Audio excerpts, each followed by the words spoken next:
ఓం మహాగణాధిపతయే నమః. ఓం గురుభ్యో నమః. ఓం శ్రీమాత్రే నమః.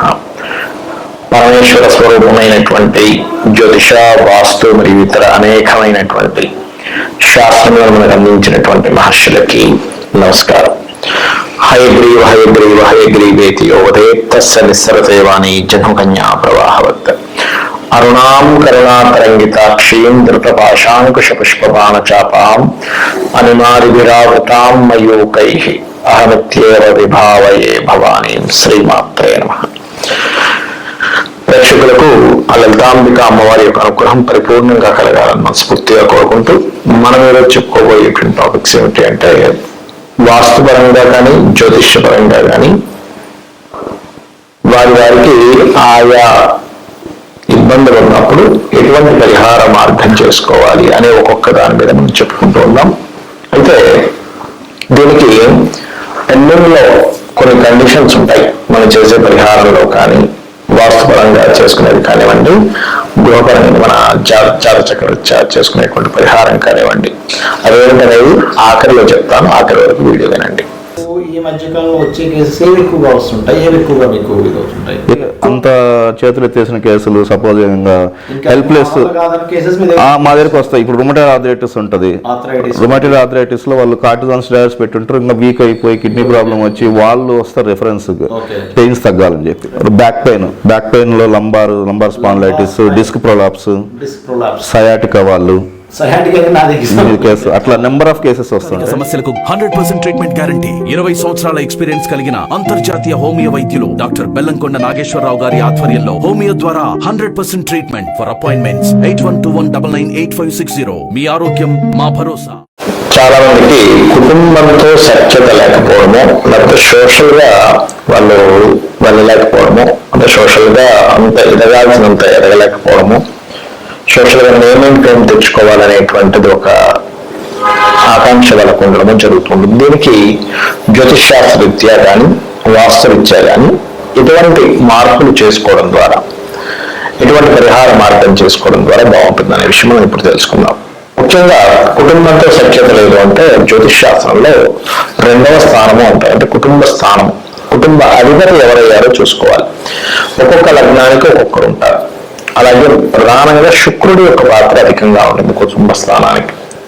సహజంగా కుటుంబ కారకుడు శుక్రుడు అవుతారు, న్యాచురల్ సెకండ్ లార్డ్. అయితే ఒక్కొక్క లగ్నాన్ని బట్టి ఒక్కొక్క కుటుంబాధిపతి స్థితి ఉంటుంది.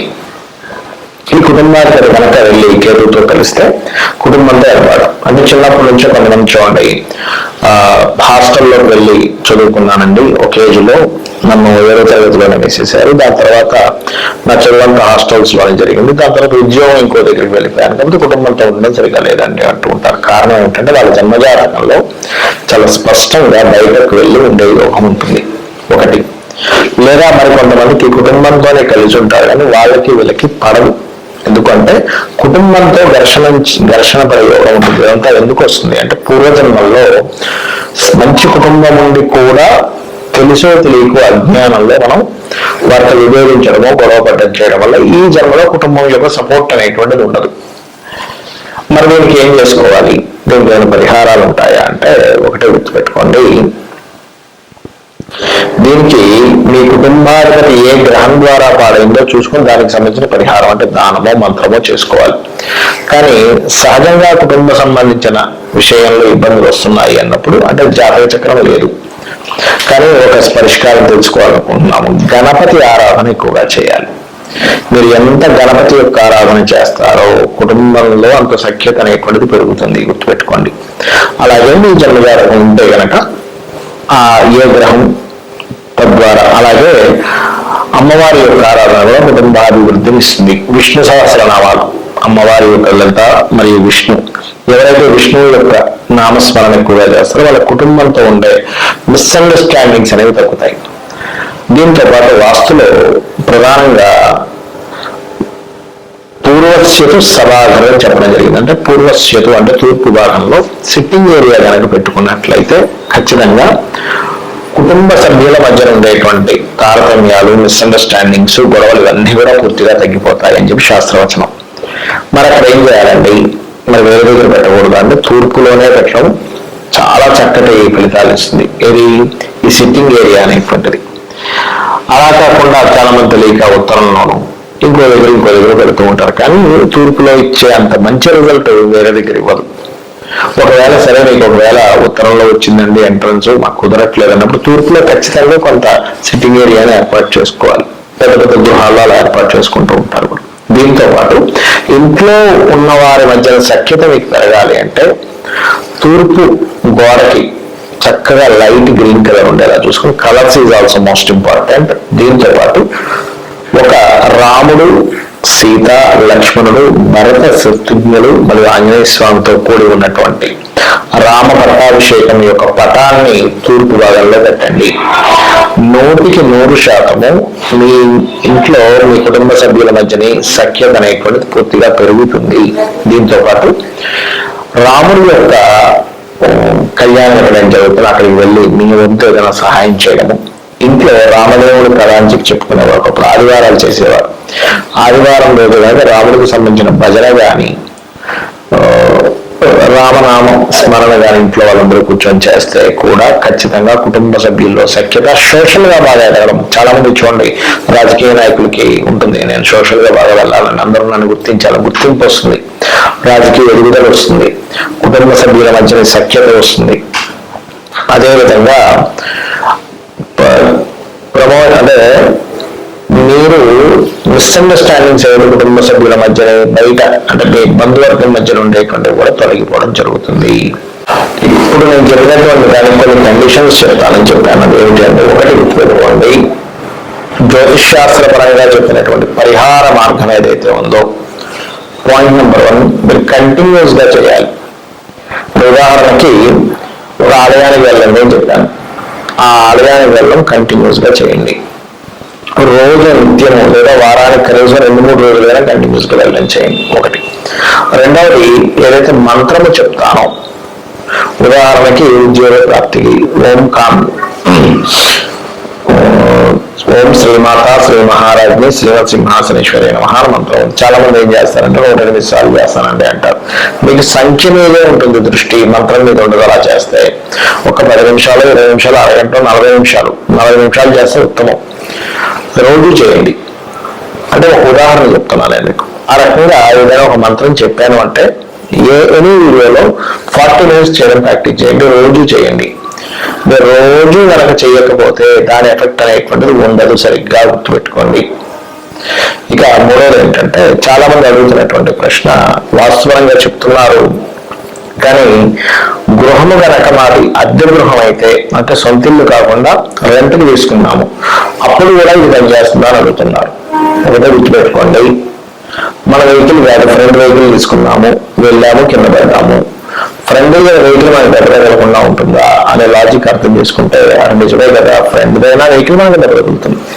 అలాగే వాస్తులో ముఖ్యంగా తెలుసుకోవాల్సింది ఏంటంటే, ఎవరైతే అక్కడ నివసిస్తున్నారో వారికి 90% ఎఫెక్ట్ ఉంటుంది వాస్తుపరంగా. ఓనర్కి 10% ఉంటుంది, అందులో ఏదైనా భయంకరమైన దోషాలు ఉంటాయి కనుక. కాబట్టి నివసించేటువంటి వారు ఖచ్చితంగా చూసుకోవాలి, అది రెంటల్ అయినా కూడా. ఇక ఓన్ అయితే ఖచ్చితంగా వాళ్ళకి 100% దాని ఎఫెక్ట్ అనేటువంటిది చూపిస్తుంది. ఆ రకంగా మీరు వాస్తుపరంగా కొంతమంది ఏమంటుంటారంటే, మాకు చాలా చిన్న ఇల్లు అంటే 2 రూమ్లు ఉన్నాయి, దీనికి కూడా వర్తిస్తుందా అంటూ ఉంటారు. ఒకటే గుర్తుపెట్టుకోండి, చిన్నదైనా గుడిసైనా లేకపోతే పెద్ద విల్లా అయినా, పెద్ద బంగ్లా లాంటివి పెద్ద పెద్ద ఒక 5,000 స్క్వేర్ ఫీట్ 10,000 స్క్వేర్ ఫీట్ ఉండేటువంటివి అయినా సరే, ఏదైనా సరే వాస్తే. ఇక్కడ మరొక విషయం ఏంటంటే, చాలా మందికి ఉన్న సంశయం ఏంటంటే, మేము గృహం కట్టుకున్నాము కానీ మా పక్కింటి వాళ్ళు ఆ గోడకేదో నిర్మించారు, అది మాకు ఎఫెక్ట్ వస్తుందని అడుగుతూ ఉంటారు. ఒకటే గుర్తు పెట్టుకోండి, మీరు మీది సొంతం ఎంతవరకు ఉందో, స్థలం కావచ్చు, అపార్ట్మెంట్ కావచ్చు, మీ లోపల ఉన్నటువంటిదే మీకు పనిచేస్తుంది.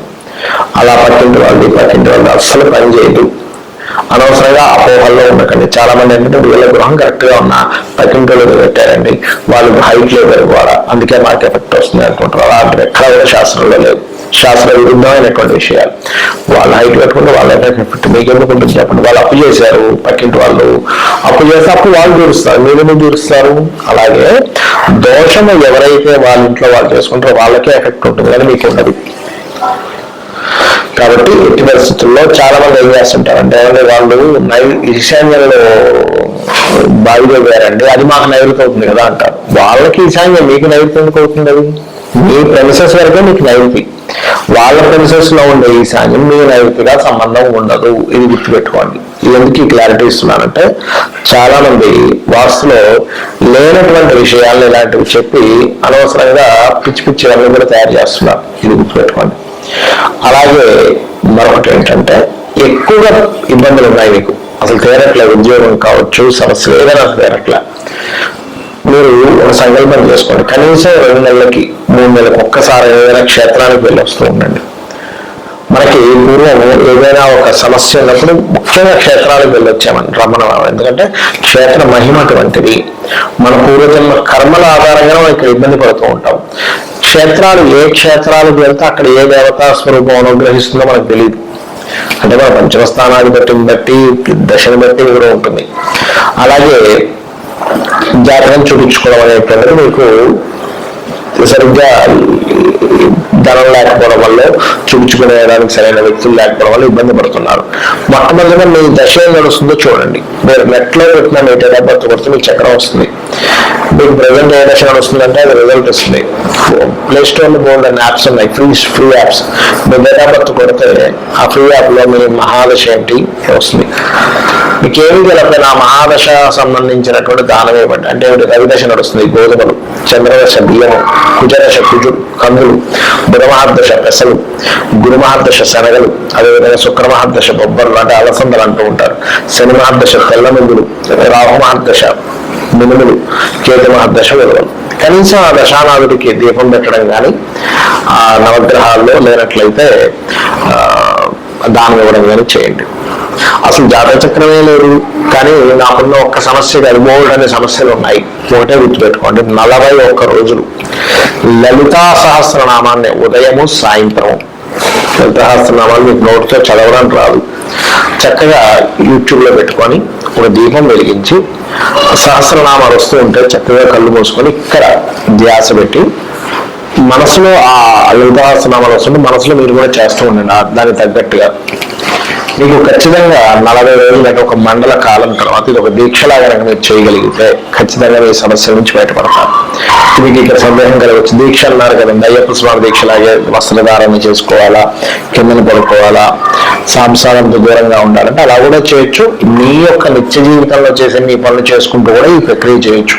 మీరు ఖచ్చితంగా ఉపాసన ఏమంటారు దీక్ష తీసుకున్నట్టే చేయాలని రూల్ ఏమీ లేదు. మీ గృహస్థ ధర్మాలు మీరు పాటిస్తూ ఇలా కూడా చేయొచ్చు. లేదు నేను కఠోరంగా దీక్ష తీసుకున్నట్టే చేస్తానంటే ఆ రకంగా కూడా చేయొచ్చు. అక్కడ ఎటువంటి సందేహం కానీ ఏమి లేదు. ఎందుకంటే ఒక విషయం చెబితే దానికి 100 సందేహాలు ఉంటున్నాయి. శ్రద్ధ, భక్తి ముఖ్యం. ఇది చేయండి. దీంతో పాటు వీలున్నప్పుడల్లా కూడా ఈ 40 రోజులు కూడా గోశాలకు వెళ్ళి బెల్లము, క్యారెట్లు వీటిని తినిపించండి. ఇంకా వీలుంటాయి 40 రోజుల్లో లలిత అమ్మవారి యొక్క సాధనతో పాటు ఇంకొక 2 సాధనలు చెప్తాను. ఇవి చేశారంటే 40 రోజుల తర్వాత మీ యొక్క జీవితం మీరు అనుకున్నట్టుగా మారుతుంది. అదేంటి అంటే గుర్తుపెట్టుకోండి, చండి వినడం. అనారోగ్య సమస్యలు ఉన్నాయా, అప్పుల బాధలు ఉన్నాయా, ఫైనాన్షియల్గా బాగాలేదా, లేకపోతే ఉద్యోగంలో బాగాలేదా, ఏమన్నా సరే సమస్య తీరుతుంది. చండి వినడం ఈ 40 రోజులు కూడా ఉదయం సాయంత్రంతో పాటు. మరొక విషయం ఏంటంటే పితృదేవతలకి, అంటే మీ యొక్క పితరులు ఉంటారు కదా, వారికి మీరు వారి పేరు మీద అమావాస్య నాడు కానీ లేకపోతే ఇంకేదైనా మీకు అమావాస్య దగ్గరలో లేదు, మొన్న అయిపోయిందండి ఇవ్వాలనుకుంటున్నాం, ఏదో ఒక రోజు ఇచ్చేసేవచ్చు, తప్పేం లేదు. పితృదేవతల కోసం అని చెప్పి ఇవ్వచ్చు. మీరు మీ తాతగారా, తండ్రి గారా, లేకపోతే మీ ముత్తాత గారి పేరు మీద ఎవరి పేరు మీద ఇవ్వగలుగుతున్నారో వాళ్ళ పేరు మీద ఇవ్వచ్చు. దీనివల్ల ఏం జరుగుతుందంటే మీకు టోటల్గా ఎప్పుడైతే లలితాసనామాలు చేస్తున్నారో మీకు కర్మ ఏదైతే ఆరాలో ఉందో, ఆరాతో సంబంధం ఉంటుంది, చక్రాలతో సంబంధం ఉంటుంది, ఇవన్నీ కూడా క్లియర్ అవడం జరుగుతుంది. మీ సమస్యలు అలా చేతితో తీసి పక్కన పెట్టినట్టుగా జరుగుతుంది. కాబట్టి ఇది చేయండి, 100% మీరు సక్సెస్ అవుతారు. శ్రీమాత్రే నమః.